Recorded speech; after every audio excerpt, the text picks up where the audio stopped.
Good morning, good evening, good afternoon, everybody, and welcome to today's webinar. My name is Ryan. I'm currently in Cambridge in the UK, and please let me know where you are in the world in the chat, please. And let me know if you can hear me okay. So we got M from having a happy Saturday from the USA. We've got people from South Africa, from Johannesburg, lovely. California, Chicago, wonderful. Okay, you can hear me. That's great. Thank you very much.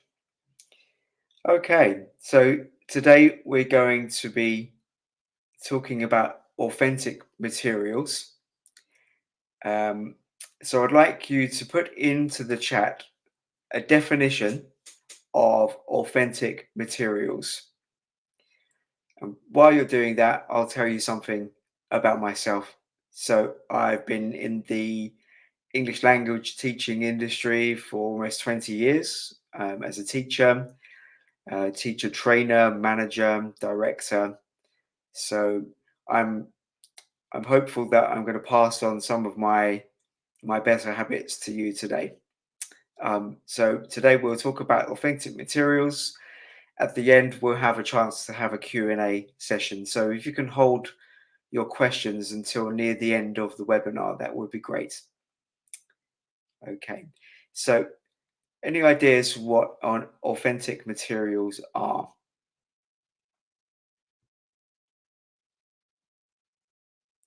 Slow roasted, great name, slow roasted. Materials that are intended for native speakers to read, have not been edited or written for teaching purposes. Yeah, that's a very good definition. M says authentic materials are materials which a native would use, such as a newspaper, TV shows, i.e., news, etc. Okay, so another good definition.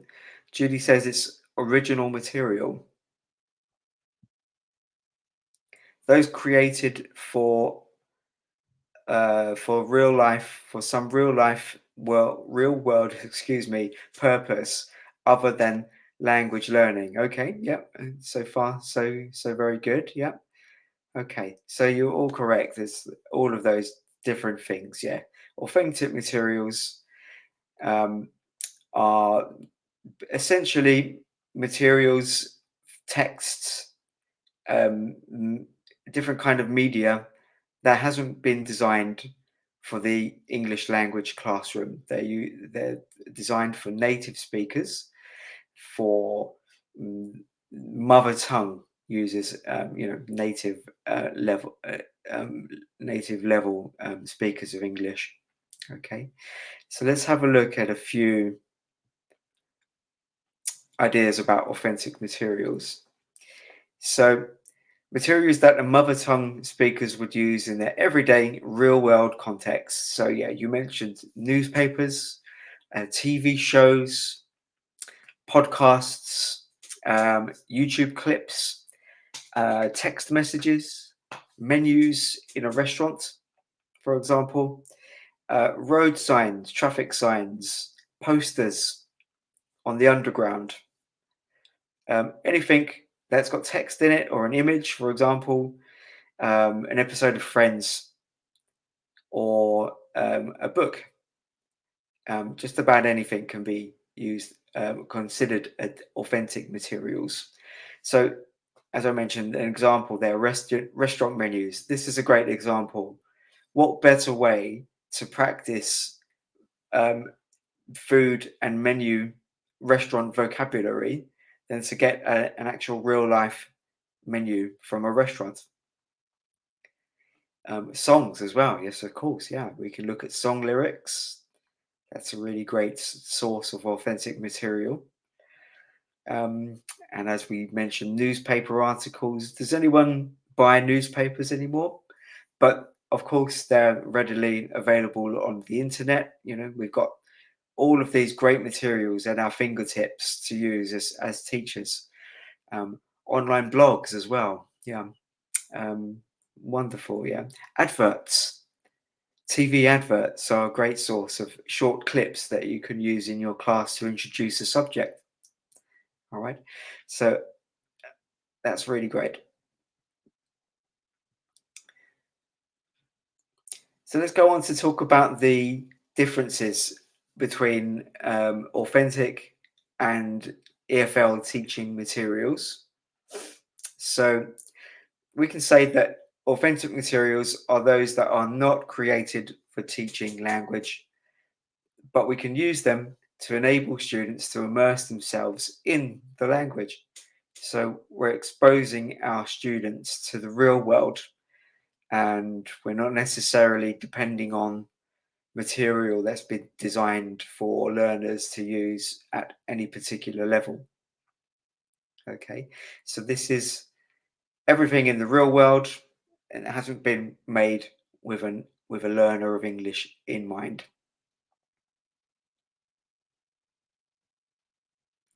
I'll just bring this comment up by Slow Roasted.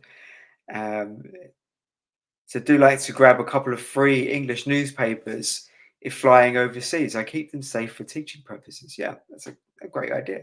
You know, maybe you're on your way to the school in the morning. You can pick up a metro. You can pick up one of those free advertising newspapers in your city, and you can be inspired, and that can be the warmer for your lesson that morning. It's very current. It's bang up to date. And once you get into practice of using authentic materials, you can get very, very quick at adapting them and using them without too much planning. Yeah, very good point. Thank you for that. Slow roasted.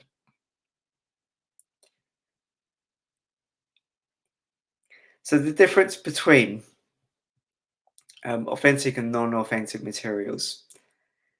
Anything that's been designed specifically for the purpose of learning English, this is non-authentic. So these are our traditional textbooks, student books, our English files and inside outs, and you know, the whole multitude of cutting edge and textbooks like that. Um, Worksheets from websites like ESL Brains and Lingua House and things like that, and One Stop English and British Council, BBC Learning English, instructional CDs and DVDs. Yeah, so quite often you'll have an audio track attached to your textbook, which is non-authentic. So usually, what happens is the publishers would get actors in to act out the scenario, the dialogues in the books, and to me, it always sounds really artificial. It's good for lower levels, I think, and it's good for certain exam preparation, I think. Um, but I think it's equally good to give your students exposure to real conversations that are out there as well. Um, what else have we got? Language learning websites and apps as well. Yeah. So as I mentioned, things like Duolingo. Um, um, what's the other one called? I can't remember now. But there's many apps out there for language learning. Babel, I think is called. So a few advantages, and then we'll talk about some advantages and some solutions of using authentic materials. So they're very, very motivating for students. Um, they can understand um, genuine text aimed at L1 speakers. So when you expose your students to authentic materials and they understand it, this is a really, really great breakthrough, and it's a really great motivational tool for your students. They really get a great sense of achievement if they can understand something that's not made for learners, for their purposes. It's also great exposure to natural English out there in the real world, um, it, in a genuine context as well. So it could be a debate in online that you can find on YouTube, for example. It could be letters that people have sent into a newspaper or magazine or something like that. It could be a dialogue online on a blog or a news group or something like that, on Reddit. Um, we'll talk about some of the pitfalls to look out for when using things from the internet. I think you need to be a little bit careful with that, but hopefully we'll talk about that in a moment. Um, and authentic materials also prepare students for daily life when they visit a foreign country. So it's a kind of immersion, even if you're not teaching in the UK and you're teaching abroad. It's the next best thing. The best thing to learn any language is to be in that country. I would argue, but if you can't go to the country, you bring a bit of the country to the student, and authentic materials great for that. So a few more advantages. Topics can be selected according to the student's interests. Yeah. So find out what your students are interested in, and yeah, tap into that.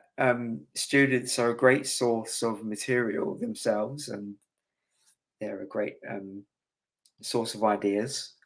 And once you know what they like to do in their free time, what music and movies they like, what are their interests, you can really use that to your advantage.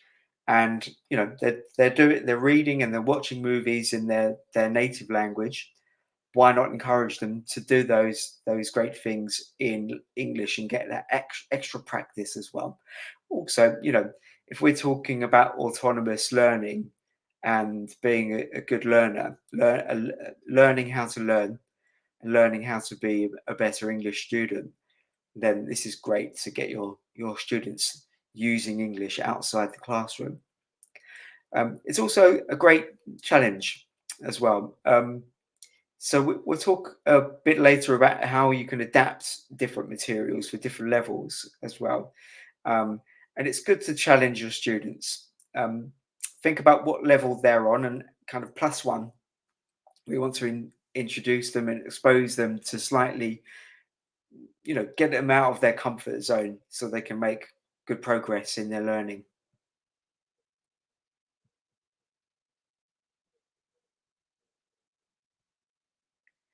So a couple of disadvantages of using authentic materials.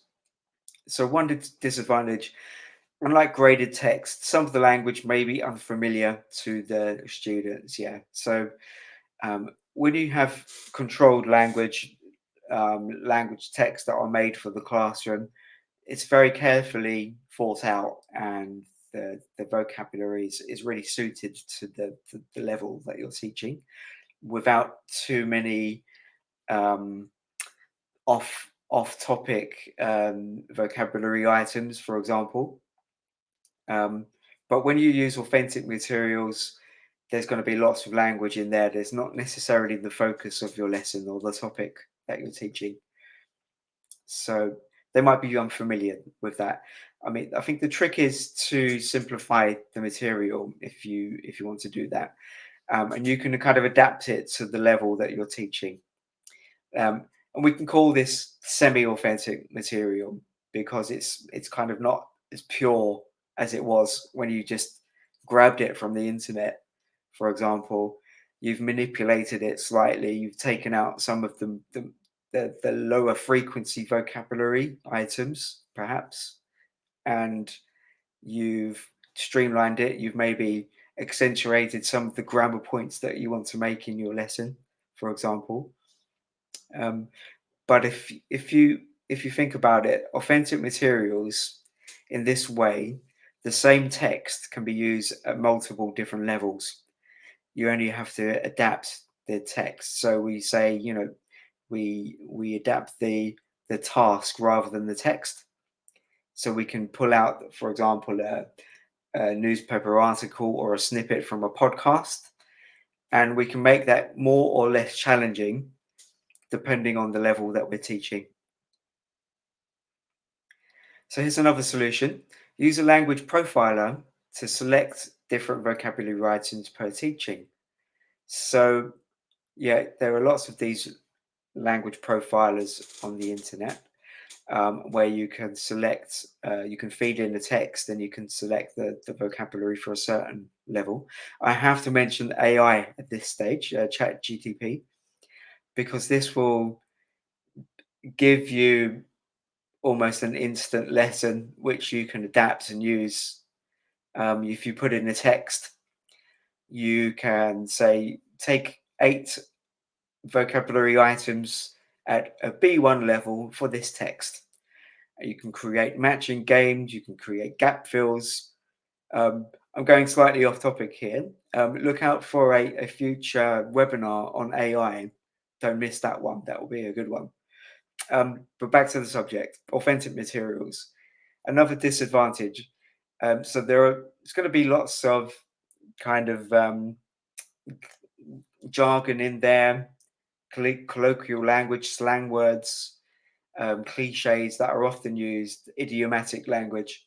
And this is really difficult for students to understand sometimes. So you might want to think about adapting that or leave it in as an extra challenge for your more progressive students.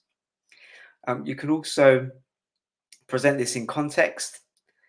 Lots of concept checking as usual. You're doing concept checking anyway. Um, but you can leave this as an extra task in the text. You can leave it in and just focus on the parts of the text that you want to concentrate on.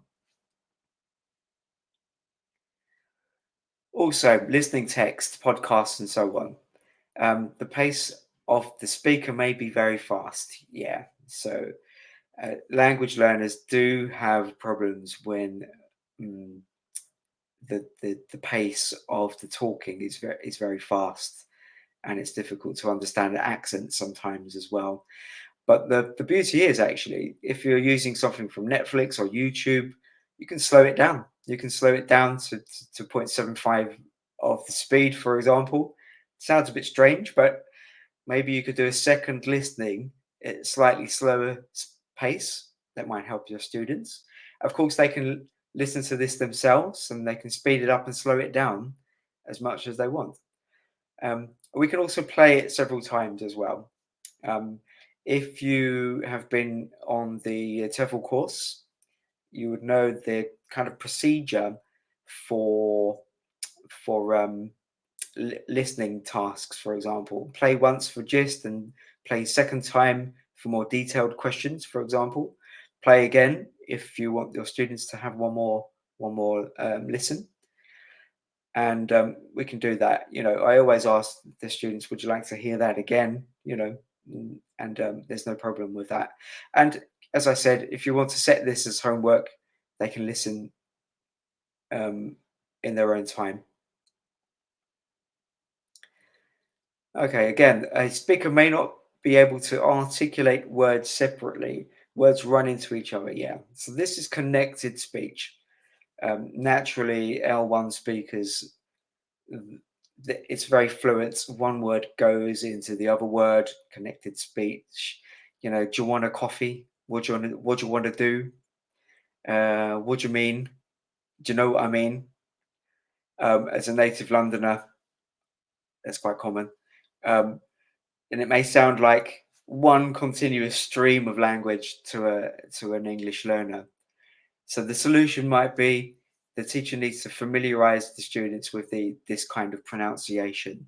So always include a pronunciation stage in your lesson. Connected speech is a part of natural speech as well. So it's good to practice that with your students.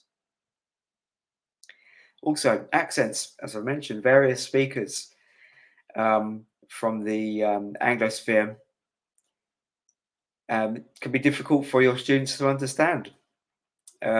People from the UK, Ireland, England, Wales, different parts of the north of England, Scotland, yeah, all kinds of the different wonderful flavors of English. They can be difficult for your students to understand. So the teacher needs to find examples there, and again, it's about exposure for your students to assist the students at understanding these different variations in English. Yeah. So don't be afraid to experiment. Use American English, British English, Spanglish, Chinglish, and so on. Global English, Globish. So many great varieties of English. Okay, so let's talk about topics. Topics may not be suitable for a mixed gender multicultural class. Yeah, so again, we have to be selective. We need to know and understand the background of our students in order to select appropriate texts, authentic texts. Um, so it's good to always, avoid politics and sexism, all the isms, and controversial topics like violence and death. There's a lot of controversial things going on in the world right now, um, so we probably want to avoid those and be very sensitive to our students on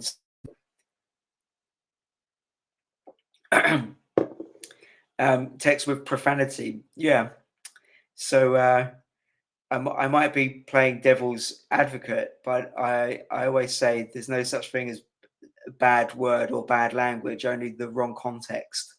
So use that wisely, and I'm sure you'll use your own judgment with your own students. The focus of the learning is the language. It's all about the language. It's all about the vocabulary, the pronunciation. All students must be very, very comfortable in the class. So please bear that in mind. So how do we use authentic materials in the classroom? So the first step is to make a plan and make sure that there's plenty of structure when we use these type of materials. So we can choose a real world situation. Let's use the example of going to of restaurant vocabulary. So we want to teach our students how to go to a restaurant when they're staying in the UK or other places, be able to order some food, understand the menu, and have those interactions with the staff in the restaurant. So we can select the theme and a context, um, and then we can plan backwards. What would the students know or be able to know at the end of this lesson? So, for example, by the end of this lesson, you'll be able to order a starter, a main course, and a dessert, and also pay your bill and ask the waiter for the specials, and so on. So, you can think about the context, and then you can plan retroactively, plan your aims backwards. Um, Make sure that you're putting in lots of communicative practice in your lesson, and get to the production stage of your lesson if you're using a PPP model. So, presentation, practice, production, for example, you might want to factor in a good chunk of your lesson first of all, and then plan backwards from there. And that works really well with authentic materials as well. So, you can make sure that there's a great context for the material.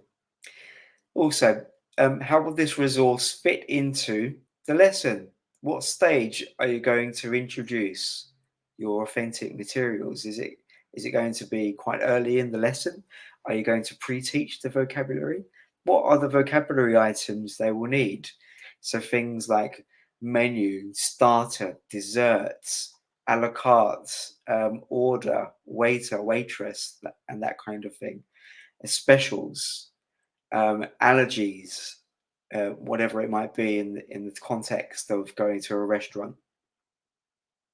Try to use the text that don't have to be substantially shortened or edited. So a menu is a great example of this. It's very straight to the point, very clear. A good menu is really simple with just a few items on it. Sometimes you see these huge menus with several pages.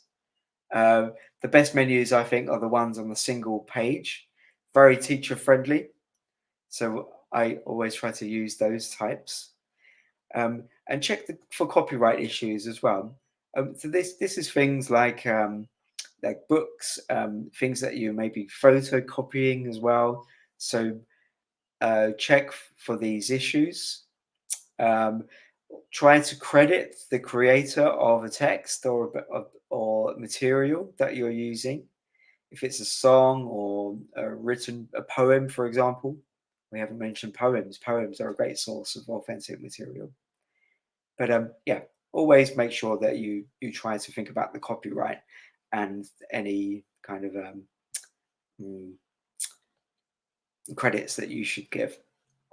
Here's a few examples. So adult and high school classes use a current newspaper. Let the students find an interesting item. Yeah. So you could get several copies of a newspaper, free newspaper. You can split your students into groups, buzz groups. Each group has a copy of the newspaper, or this can be done in pairs. Give your students the opportunity to let them find an interesting item to talk about in the lesson. And this is a kind of more kind of free flowing, a student centered lesson where the kind of language is emerging from the students, and these are great lessons to teach.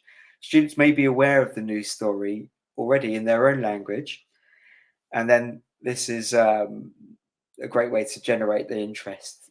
So yeah, students will be aware of the real world. We just need to contextualize that and find a way to kind of get that into our English lesson. And it'll make them feel more comfortable as well if they know the topic. Uh, for example, if you want to use Harry Potter, for example, many students love Harry Potter, or whatever it is, what's popular at the moment. I'm not quite sure, but whatever it is, whatever the flavor of the month is, you can use that in your lesson because people will have know about that in the real world.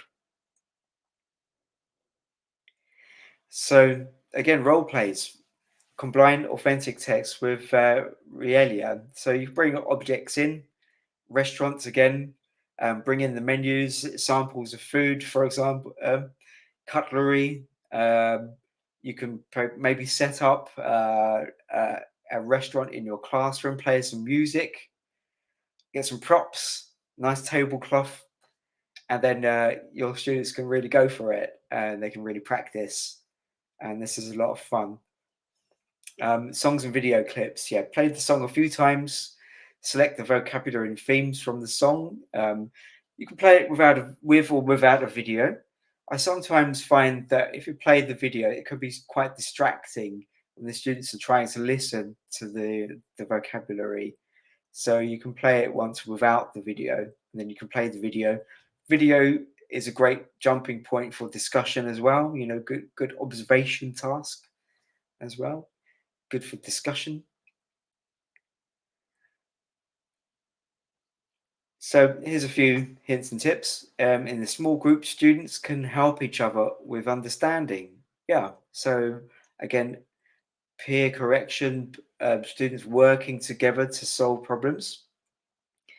Um, if you're working with vocabulary, you might ask your students to identify words they know, words they're not sure about, and words they don't know, and then they can ask their colleagues. They can ask their fellow students. Usually, this way, they get to know the word, and you can obviously, as a teacher, you can clarify things, check understanding, elicit understanding, and so on. This way, the students are less self-conscious, and they won't mind contributing to the class. They might mind responding in front of the whole class. And this is a much greater interaction. Okay, so we're just coming to the end now. So just to recap, I love working with authentic materials. They are always up to date, very current. Students like them. They're very motivating. Um, they can you need to maybe do some homework to make sure that the material is appropriate for your level, the cultural background of your students. But I really recommend it. If you haven't used authentic materials before in the class, please do so.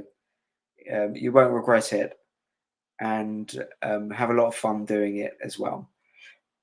Okay, well, let's go to a Q&A session. So if you've got any questions or queries or even comments, now's the time, and I'll try my best to answer your questions.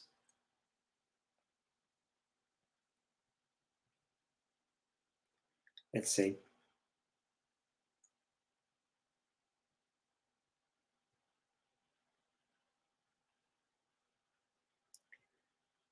Here's a great comment from Alina.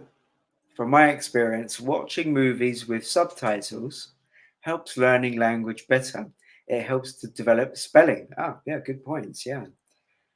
So subtitles are a great tool when watching movies or clips with your students. It's usually quite easy now to get captions for most videos, and you can use a combination of different techniques. So you can watch once without subtitles, you can watch again with the subtitles, you can just use the subtitles on their own. And I always recommend students to watch movies in English that they've already watched or listened to in their own native language. Watch again with English subtitles, watch again with no subtitles. They're going to understand the context already. They already enjoy the material. They're already motivated to understand and enjoy the material, but they're getting an extra dimension out of it when they're studying English. Yeah, and the spelling is a good point as well. Be careful when you're using captions from YouTube. The spelling is not always very accurate. And while I'm talking about YouTube clips, uh, the comments are always very, very rich and I would say interesting source of authentic materials. But read them first before you expose your students to them. That's my advice. Gloria says it's very difficult to be able to be available every Saturday. This is a question about the webinars. Are these lessons recorded to watch after? Yes, they are. You can watch them on our YouTube channel, and they're usually uploaded mm, quite soon after the webinar. So please do check them out. There's some really great recordings there from my colleagues at the TEFL Academy there.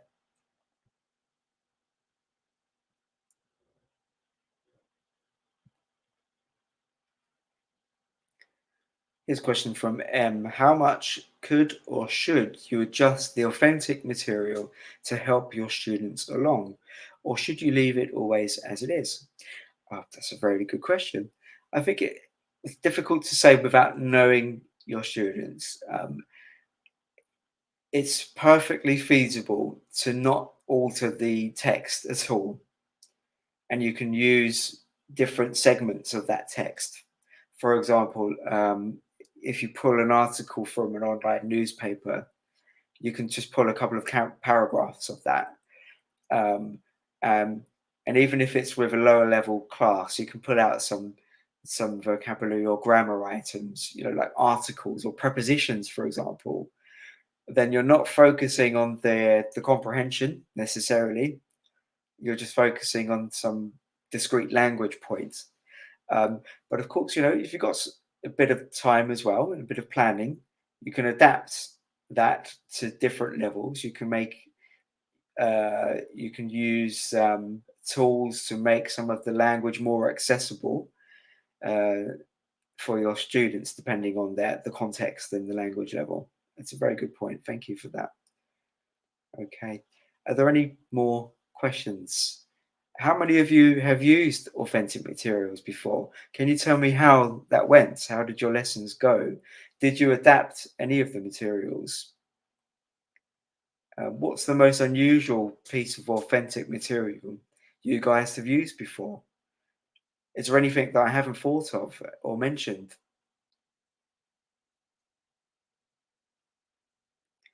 Are there any good websites that give different tips about more authentic materials use to different levels? Oh, many. Um, Start with the Tefl Academy website. There's lots of blogs on there that are very useful. Um, and a couple of that I've mentioned already. British Council is very good. BBC is there's lots of great advice on there for using different kind of materials as well. You know, have a look at what's out there. There are YouTube channels devoted to English language teaching that have playlists about using authentic materials. So there's lots out there. Yeah, have a look. Does anyone else have any recommendations for that?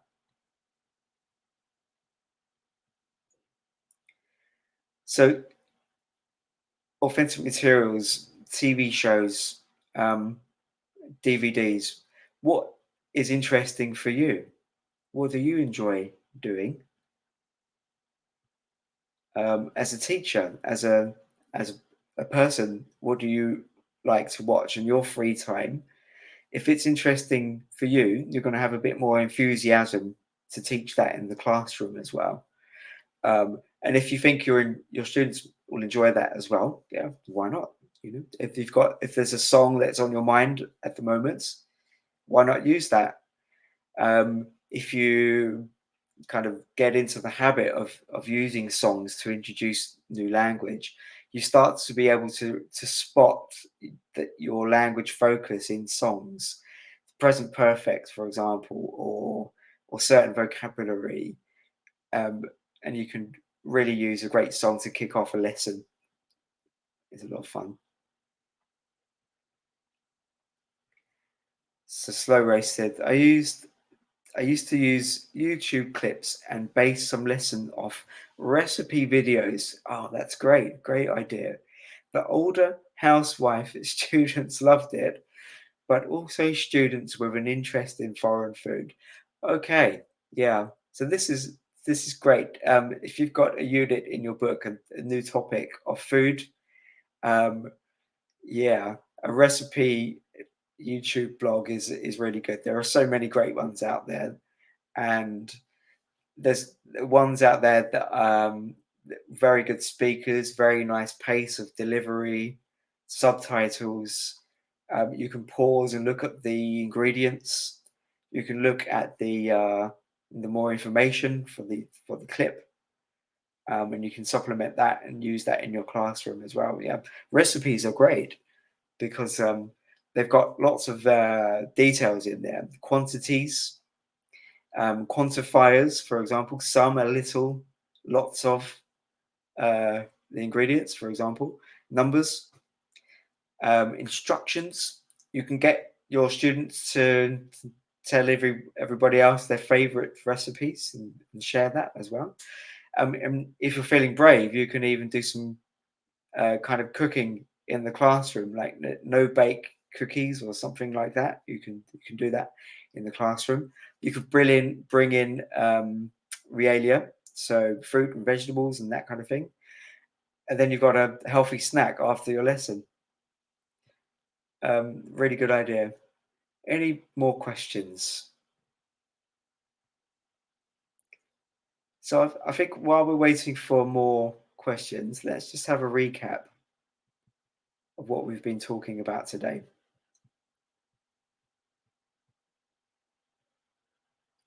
So authentic materials, newspapers, songs, video clips, um, menus, poems, novels, comics. We didn't mention comics. Comics and graphic novels are a great source of authentic materials because they've got a visual cue as well as the text, and of course lots of context as well. So they're a really great source. Cartoons, animations, and that kind of thing. Um, Authentic materials are not created for language learners. And in non-authentic materials, anything that's been designed for learning English or any language comes to that. So they can be very motivating. They expose your students, and they prepare our students for the real world. And we want to tap into our students' interests as well. So find out what your students are interested in and use those type of materials. Um, and we can adapt all of these materials for different levels and so on. We can adapt them, and we can create semi-authentic materials, and using the language that we want to pick out from that. Um, so we can present these vocabulary items in context. We can pre-teach vocabulary items as well.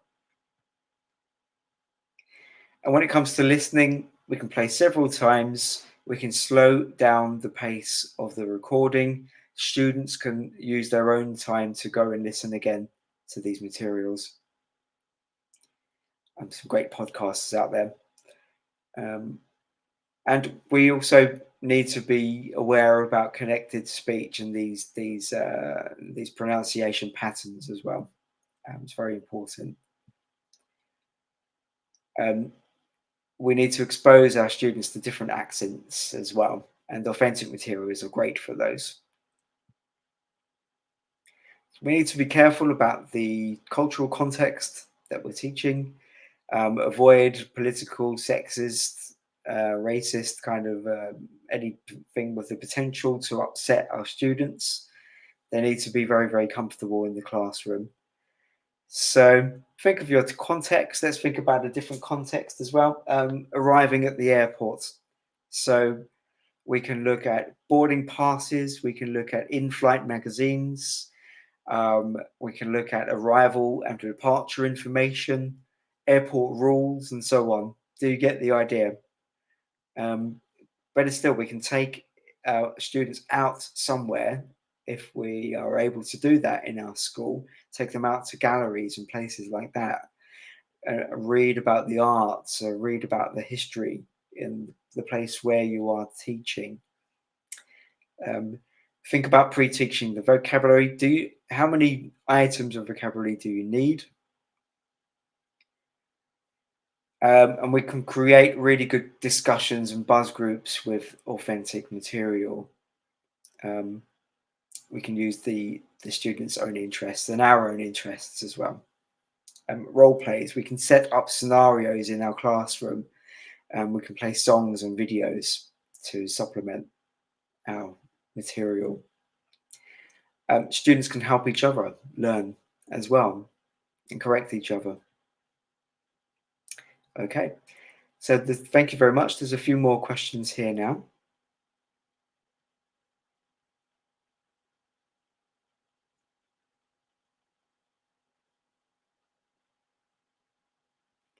It's just a comment. I've just started the TEFL course with no previous experience. You mentioned books with lesson plans.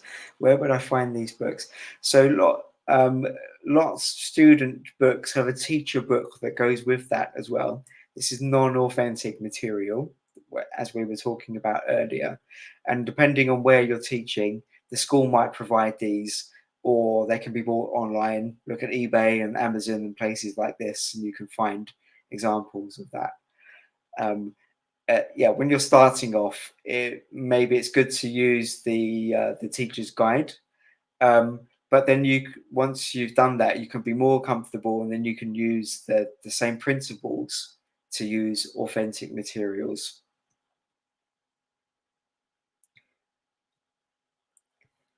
So here's and she's got an idea for comprehension using two songs. I used to take two popular songs, give students copies, and have them pull lines to create a poem or stanza. Well, that's very interesting. So you're kind of transposing from one medium to another, taking lines and vocabulary from a song, turning it into a poem. That's a really interesting idea.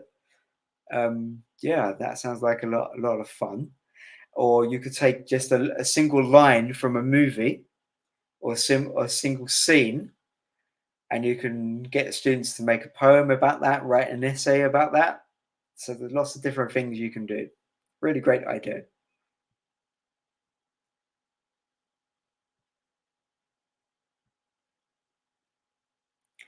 Are there online materials where we can watch someone teaching a class so we can understand how that actually looks like? Yes, Gloria. YouTube have lots of different clips of actual lessons taking place. Search for the big schools that are out there.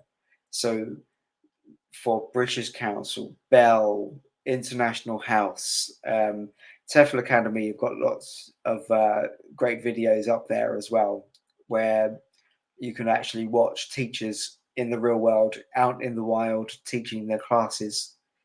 Um, Certain methodology books as well come with recordings of lessons as part of mm, the contents of the methodology books. I'm thinking about Jeremy Harmer, for example, how to teach English. I think it's called. I can't remember. It was a long time ago, but that used to come with a CD. I'm sure now that you will get a QR code for some books that's linked to um, some video clips of people actually teaching the points that are discussed in the books and the different methodology, um, skills teaching, reading, writing, listening, and speaking, and how to actually set up your class for that. If it's a receptive or productive skill, so receptive skills, ones that are coming towards us, such as listening and reading. Um, as I mentioned, receptive skills procedure. If you watch the clip of the teacher doing that, they might play the audio twice, for example, or the video clip twice. First for gist, and then for more detailed questions. So, yeah, that's my advice. Have a look on YouTube and see if you can find examples of teachers teaching actual classes. I know there's some great ones out there, and yeah, I recommend to do that. Okay, guys. So it looks like there are no more questions. So if you are thinking about using authentic materials, don't be scared. Experiment. Look what's going on in the world. Maybe some good news stories. If you're teaching something like business English, authentic materials are a really good source of material, and they're very current as well. The other thing we didn't really touch upon is that authentic materials are never really out of date. They're You can use things that are created today and they're current. They don't go out of print.